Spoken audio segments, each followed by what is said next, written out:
Welcome to the Banker Lamp. Please enjoy the video.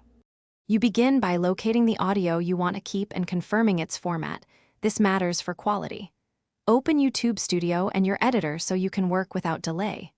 First actionable step: export or isolate the soundtrack from the raw file at 48K HZ, 16-bit, or use the original file uncompressed. Once done, import that clean track into your editor and mute any duplicate system sounds. This prevents automatic replacement when you upload. Now you sync the preserved audio to the video, zooming waveforms for frame-accurate alignment because timing errors kill immersion. Make non-destructive edits and lock the track so automated exporters can't overwrite it. Adjust levels, normalize to around -1 dBFS, leaving 3 to 6 dB headroom for final encoding.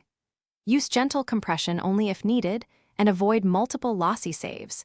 Each re-encode degrades quality. Once levels are set, export in a high bitrate, YouTube-friendly container like MOV or MP4. Finish by uploading the high-quality export directly to YouTube, making sure you don't let platform tools replace or normalize the track automatically. After processing, listen on desktop and mobile and compare waveforms and perceived loudness to confirm fidelity.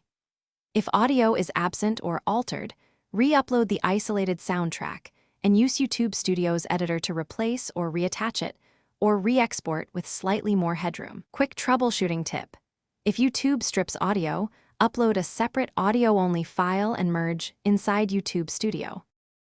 Thanks for watching. If this was helpful, leave a like and consider subscribing. See you next time.